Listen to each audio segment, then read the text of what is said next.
A deep, well-lit cavern, thick with fungal smoke and cave moths. Far above, a lighthouse fire burns, the scent of it curiously medicinal. It clouds your head and burns your lungs. Farther into the fog, you can make out labored breathing. Through a survey of moths and fire, a ramshackle array of pulleys allows the undercrow's reclusive resident to feed the fire above. The herby smoke of the fungal fire has preservative qualities, but dust everything in a fine gray deposit. Meanwhile, the fire distracts the more aggressive moths and warns ships far above. All is well, or as well as can be expected. Approach the voice from the fog. Here at last, the fog voice croaks, "Come closer." The incomparable Aurelian rolls his eyes, but advances nonetheless. An almost dead man. Your passenger gazes impassively at a bulbous figure, whispering quietly. As the fog parts, you can make out milky eyes and a toothless grimace. No tomb colonist ever looked as ancient or unwell as the almost dead man before you. Gray, bloated, and nearly embalmed by the fungal smoke. It's difficult to tell where his skin ends and the stone bed beneath him begins. His breath is shallow, but his bare chest heaves to a different rhythm. A shape crawls beneath his ribs, but disappears as the man lets out a gassy sigh. "Allow me to introduce you, Captain," the incomparable Aurelian says, slipping you a modest payment. "This is Lorenzo, my erstwhile mentor and host to the most moth." Okay, yeah, we don't have dark drop coffee beans, so we can't do that one. "Eve of Submarine," the almost dead man wheezes, "entertain a dying man's last requests?" "Mortality has a way of finding us in the end," the almost dead man wheezes to himself, dislodging a cloud of cave moths. The incomparable Aurelian spares them only a disappointed glance. "I must set my affairs in order. I owe that much to my successor." He waves a withered hand feebly. It's not clear whether the gesture suggests the companion at his bedside or the one nestled within his ribs. "So, Captain, would you help an old man say his farewells? There are trespasses to be forgiven."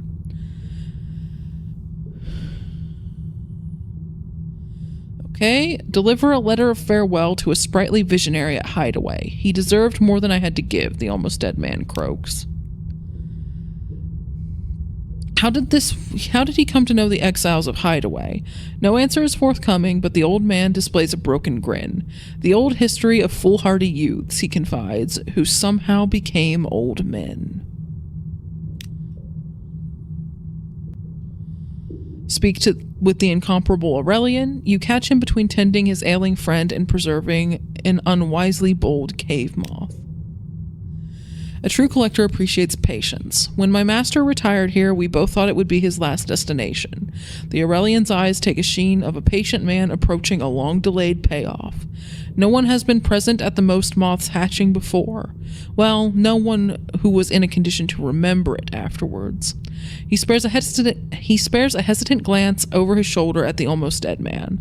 Of course, being by my master's side during his final days is a necessary part of the process. Someone has entrusted you with correspondence of the utmost privacy. Was that wise? We can try to read it. We can be rid of it. Or we can leave it. We're going to just leave it untouched. Thank you. I guess that'll just stay there until we find Hideaway.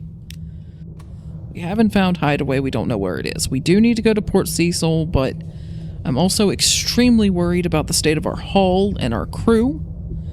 And we need to go to Gators Moor and to start getting rid of these freaking tomb colonists that are apparently going to eat us out of house and home. And we need to visit the Chapel of Lights. We're going to go for the Chapel of Lights and then London, I think. Okay, Chapel of Lights. Let's get the information we were told to collect. The smiling priest is your contact. Speak to him. He beckons you closer. I know nothing of the movements of fleets or cargoes or armies, he tells you, but your admiralty will learn the names of those who came here and what they did. Let me whisper it in your ear. Now we're going to head back to London to get our ship repaired, turn in some of these port reports, and then we're heading to Gators Moor. I know there are other things we need to do, like head to Port Cecil, and there's probably 30 million other places we need to go. And no, I'm not going to be able to keep track of them all unless I start just writing them down in a notebook or something. which I'm not going to bother doing for this captain because it's a lost cause. But for future captains, I might actually just do that.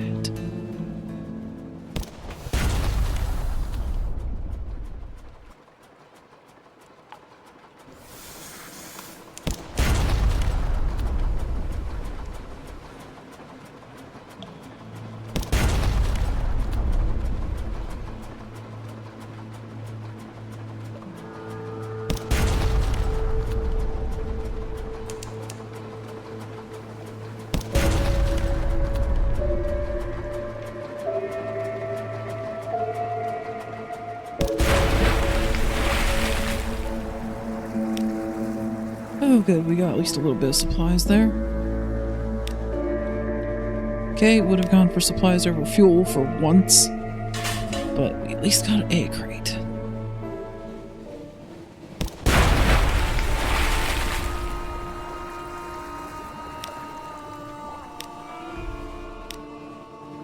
Okay, well, we can at least sell it. Great, so we have to go to Gator's Morn, and now we're gonna have to go to Khan's Heart, and oh me, oh my. Yep. Cool. Just more and more things. Just piling on. Okay, first, shops. What can we sell to make this kind of work? We're selling the Devil Bone dice. We don't have the hold space. It's annoying getting rid of some of these things where it's like, I know there's a better use. The hold space just doesn't exist. We're selling the spider silk.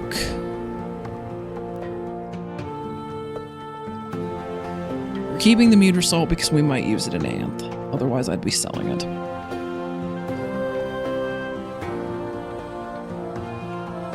Okay. We are going to go to our lodgings with family. So the sooner we get a scion, the happier I'll be. Good. We should only need one more.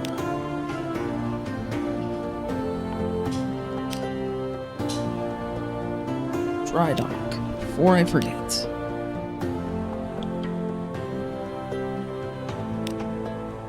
Okay. Let's try to see if we have any new recruits. Okay, just engaging a sailor. Honestly, that's fine. That's what we wanted, was a cheap recruit. Dark Speckled Admiral. Pass on strategic information. Avid Horizon. Okay, we'll eventually go there. What does the so-called Pirate King have to say for himself these days? Yes, well, we did rather know about his rose gardens. Not good news that they're prospering, though. Really should have nipped it in the, if you'll allow me, bud. Huh. And trading with the Khanate? With the Iron Republic? Bother, I may have to have a meeting about this. We should probably also stop by Station 3 and get rid of that Soothing Cooper long box. And as much as I hate to do it, we're going to have to juggle this around a little bit. We're going to sell 2 fuel and take on 2 supplies. And on we go. Okay, Station 3 to get rid of that Soothing Cooper long box. Then we are going to go down to the Salt Lions to try to do whatever we needed to do there while we still have Salt's attention before some random event gets rid of that. Gator's Mourn to get rid of some of these tomb colonists, or at least discover where we need to take them next. Possibly the Isle of Cats to trade in the recent news. Bill's nodding along like he has any idea what I'm saying right now. Oh, you don't need to apologize. I just thought it was cute. Okay, apparently if we have strange catches, they'll trade it for Scintillak. Okay. Good to know. Might actually be worth buying strange catches when we're in Irem to trade here. Apparently we can gain fragments by just watching them occasionally. Like huge and deadly herons, the sisters stalk along the very tops of the walls. You watch through a spyglass as they leap and whirl, slashing at each other with a variety of frightening weapons. God, one of them just turned a somersault. Going to deliver a long box to the Acolyte. It's difficult to read her expression behind those goggles. Perhaps she's pleased to see you, or perhaps she's only eager to continue her work.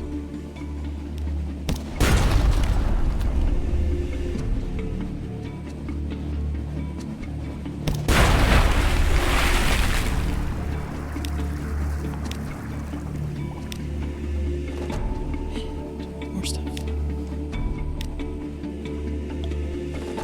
Another page from a journal. Until the 6th candle was extinguished, now we all watched the flame as it stood up, as it were on tiptoe, taller and bluer each heartbeat. Its light grew brighter in the moments before it failed, so that I saw the faces of all my companions, drawn and white as if they were already dead.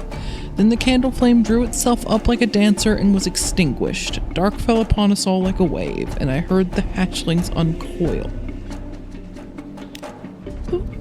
Okay. Unexpected grace. The face of the northern sphinx is all but gone, but the nacreous outcast scrambles doggedly up. It pauses at the top, then flips into the air, an arc as precise as a compass line, down to the darkness of the Z. It's gone with barely a splash. You wait. There is no reason for alarm. It can probably breathe water. You wait longer. There's a certain degree of decorous alarm. Longer still, and the alarm manifests in the form of sailors clustering casually by the rail. Only casually, because no one would admit any concern for the fate of a rubbery man. The rubbery man surfaces. It mounts the steps to the quay with the ceremonious delight of a vicar mounting the steps to a pulpit.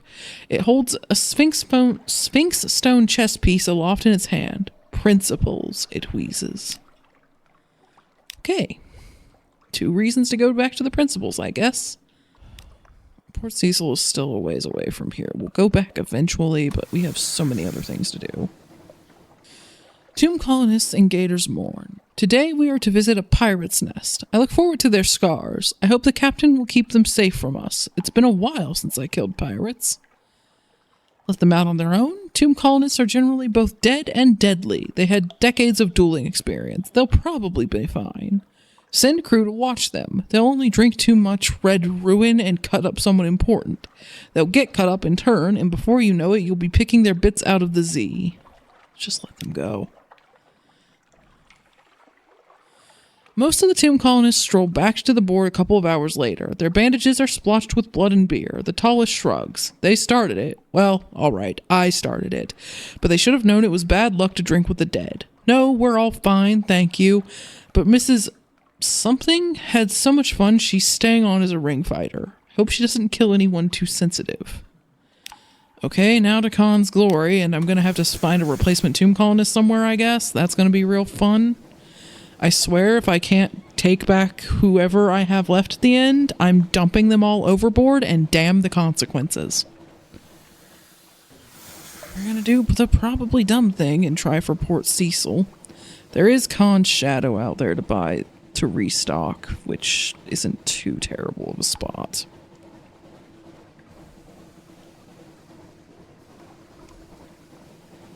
We're actually going to try going along in the sub and see if we get lucky enough to find a current going the direction we need it to that doesn't have Z monsters just sitting in it again.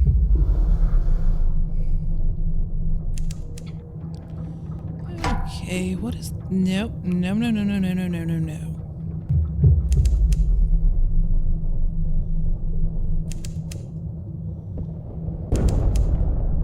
24 damage, you say? We are leaving.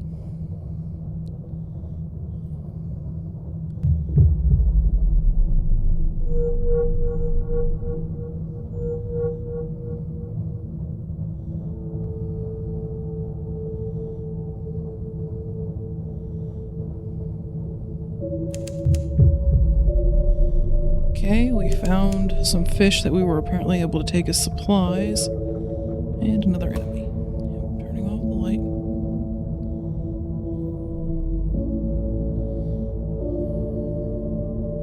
Okay, so we'll surface and go to the new island.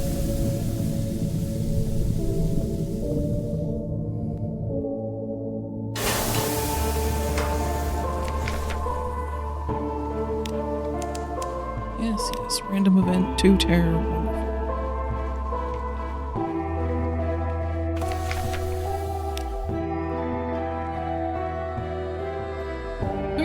to accept a volunteer because, good freaking lord, we still have... Honestly, you could argue we really should take 2 with the factor because we could use the terror reduction and such, but there, we now have 6 crew. We're at Port Cecil, so we're going to drop off the checkered character. He waits eagerly by the rail. He lifts his head to inhale. I can already smell the chest, he announces. Thank you. Farewell. He says neither of these things. He drops a sweaty bundle of banknotes in your hand and hares off up the hill, fingers twitching to begin a game. Game players, eh? Setting up, the outcast toddles eagerly over to the chessboard to place the Sphinx stone piece in one corner. Oh yes, the voice of the principal sighs. Oh yes, that will very good, but I ache so to be reduced to be less. Will you bring more?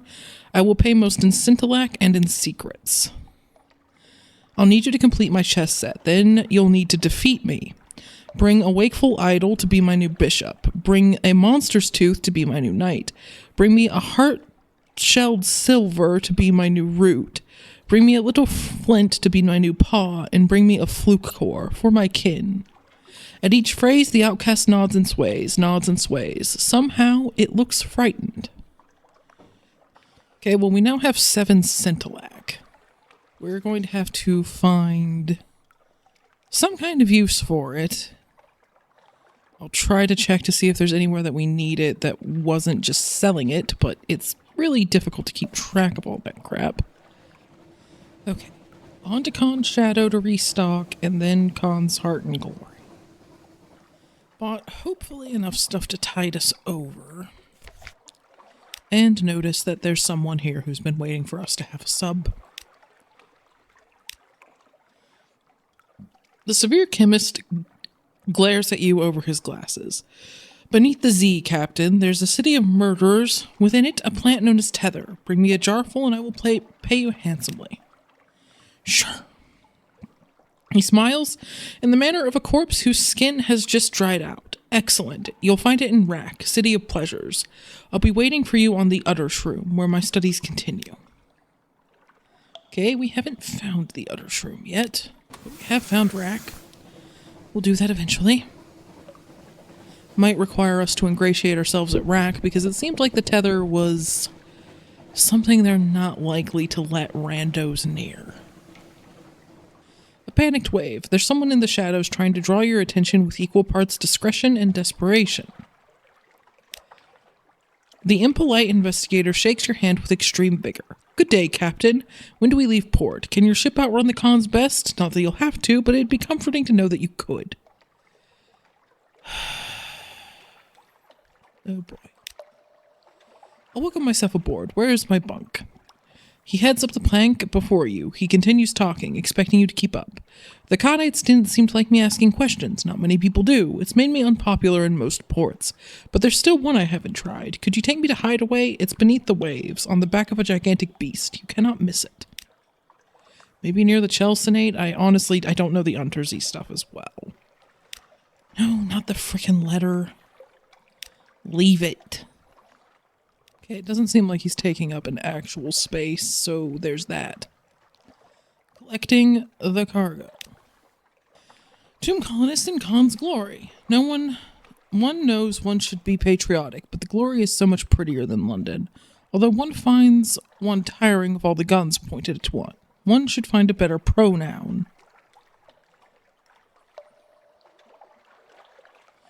Of course, if we traded one more thing of coffee, we could have done something better here. But just let them tour. This is not going to go well. Amazingly, it went well. Your tomb colonists return, delighted, brandishing their sketches of the Coneganian palaces. One intends to remodel Venderblight after Khan's glory. It'll take decades, she opines. Decades. I may be long gone. Long gone.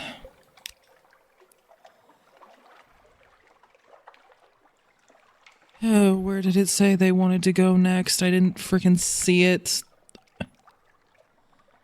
Please say that it is somewhere in here. You frickin' nightmare of... The Chelsenate. Well, actually, that might be near Hideaway if we're lucky. We'll try. And then we need to somehow get a replacement tomb colonist for the idiot that got themselves killed in Gator's Morn. Hopefully we can grab one in London. The impolite investigator's question. The impolite investigator approaches you, smiling. Now we're safely submerged. I have a question, Captain. I've discovered that several crew members are attracted to you. Would you become intimate with any? If so, who? How would you engage? And why haven't you indulged yet? Aren't you just delicious? The impolite investigator fakes a coughing fit to excuse himself from you. Does he not like what he sees?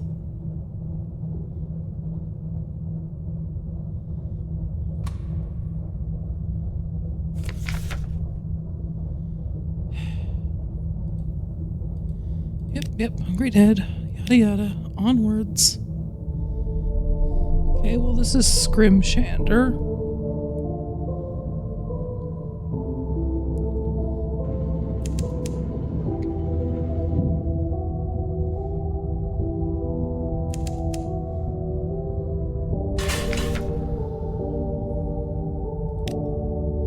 Before you looms the bone tower of Scrimshander, the city of remembrance. Ivory structures jut from the pile, supported by buttressing tusks. As your light plays across them, you can make out inscriptions, names, pictures, and dozens of lost languages. The largest ones carry a warning. All are welcome to enter, but none may depart without leaving something of themselves behind.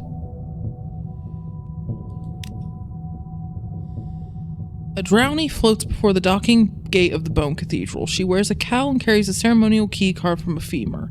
As you approach, she sings a solemn greeting. Soldier, scholar, servant of art, history welcomes without toll. But be warned, ere you depart, none who enter escape whole. The guardian unlocks the ivory gates. Steel glints in her fingers as she carves an image of your ship into her massive bone key. Your brave crew decides to remain on the ship as you disembark for the tower's dry center.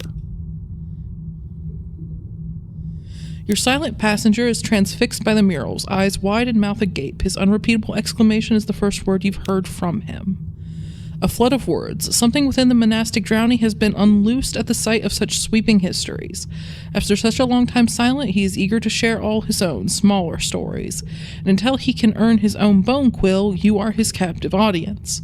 The coins he gives you are valuable, but not as much as the tales that tumble out of him. Assist an ancient chronicler. A bandaged monk sits, attempting to carve a tale with a steel-tipped quill. This is not work for a trembling hand. 88% chance of succeeding. A day dictated. The monk describes a day in his life of a tomb colonist while you wield the quill. Its nib carves the bone easily as if it were mushroom flesh. The tale is dry, but he insists it be recorded for posterity. Few tomb colonists come to share their tales. A historical blind spot, he laments at length. When you see the work is finished, he invites you to see further tales in the ivory archives as his guest. Gather at the stage of history. Does it involve a tale of souls and swords? Scholars file quietly into the pair of great ivory doors at the end of the hallway. When they stumble out again, you can hear raised voices, arguments, and laughter. We're going to compile a port report while we're here because I get the feeling we're not going to come here often. Few visitors, fewer departures. The inhabitants of Scrimshander spend much of their time preying on the mysteries of the past. They spend almost as much time arguing about their interpretations. Salted residents often collect nearby salvage, studying the results and inscribing their interpretations on any skeletal remains. But those who leave too often are easily recognized by what they have left behind in their travels: memories, personalities, and bones. Otherwise, they rarely consider the present, certainly not with the same focus they give to the histories buried within their tower. Recent world events are met with polite silence unless it prompts an anecdote about similarities with antiquity. Apart from old grudges and new theories, very little changes here. Delve into the Ivory Archives. The Ivory Archives are a wealth of history, with ages of visitors' stories carved into the bone pillars that build the citadel. It's something between a library and an ossuary, but less inviting. You will want enough time in the archives to explore and return afterwards. At least 5 points is recommended, but more will allow for deeper explanations. Do not overstay your welcome. It will not be pleasant. Okay, thank you, game. We'll do that later. Gather at the stage of history. To the amphitheater. After the reverent silence outside, the boisterous noise of the amphitheater washes over you like the heavy sea beyond these walls. Actors strut in the amphitheater of bone, performing historical plays of dubious veracity. An audience watches from below, with each roaring drunk member applauding or jeering different details of the work. Above, an imperious figure wearing a crown of ivory judges each performance from a raised theater box. All are served by a single man, weaving between the crowd and wearing a perpetual smirk. Talk with the glib historian. The mushroom wine he serves is stale. The plays he announces are questionable at best, but the impeccably bearded man with the olive skin laughs at every performance and has a smile for every patron. Warring theories on the stage of history. Some cheer history as the work of brave and inspired heroes, especially them who wish they could be heroes themselves. The glim historian rolls his eyes theatrically. Others say it's all shaped by cylindrical changes in scientific progress, economics, and such. But nothing gets in the way of a good story quite like nuance. He spits out the word like a rotten grape. We let him argue up on the stage and give an ivory crown to whoever's most convincing at the moment. He waves a hand at the temporary monarch in the raised seat above. But as far as I'm concerned, he confides, filling a patron's mug with cheap wine, history is what you make of it, and I make a killing. You've learned enough about history to distrust any one person's interpretation. Okay, yeah, that's a good basic start. Okay, we can trade coffee for time in the archives. We can trade wine for time in the archives. We can agree to search the Ivory Archives for a hero. The Chelonese champions hope to regain their prestige by staging a heroic play. Assist their research in the Ivory Archives and they'll give you a hero's reward. Okay, game, I am hitting it. No shortage of heroes. They assure you that any hero will do as long as their deeds are suitably profound. Ideally bloody, but the details are negotiable. You will need to trade coffee or wine for time in the archives in order to pursue this quest. Cool, thank you. Wish I'd known that. Like, could you have put a sign outside next to the one that warns about the price of leaving and says, preferably come stocked with wine and coffee? Well, let's watch a dramatic reenactment with 50 echoes, I guess. The Drowning Chorus presents a sweeping historical opera with a 2-drink minimum. Oof. A surprisingly brisk epoch. A city rises and falls in a matter of hours, with cast members playing dozen roles each over the years. The dance number at the end is a cloud pleaser. Afterwards, the Drowny King assures the crowd that the dancing was strictly allegorical. Yeah, okay. Losing 10 terror for 50 echoes actually isn't that bad. And since our terror was kind of nasty walking in, yeah, we're gonna do that we're gonna do that one more time. That takes our terror down pretty low. So the thing is, we have to leave. There's really nothing else we can do here right now. So I guess we get to find out what the details are like. Was there quite this many guards when you came in? Was there always a pile of fresh bones by the entrance? No one may depart Scrimshander without leaving something of themselves behind by which to be remembered. Tradition demands it, as do the muscular guards at the gate. Their sharpened bone quills are ready to collect your donation. Provide transport for a scholar. A bandaged scholar stands near the exit, angrily brushing ash off himself. At your approach, he brusquely demands passage to Hideaway. Of course, he'll pay. Yeah, you know, we have so many things taking us to Hideaway. Sure. In search of history's losers, he studied remains of 100 wars and read 1,000 bitter ends. Now he seeks the survivors so he can interview them in person. He assures you it's a purely academic interest. His life has been splendid personally. He merely wishes to see how they live with themselves. So yeah, you have to either leave behind a stat point, you can leave behind a finger at least a few times, or you can leave behind a story. 5 stories, in fact. Well, away go the stories. A block of memories. You take a deep breath of bittersweet incense and recount your tales.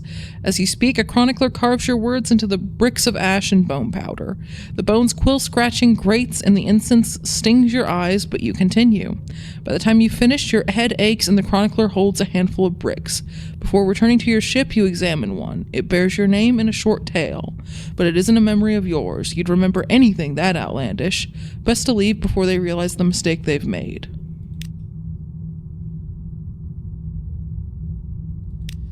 Yeah, we're not going to be going there very often.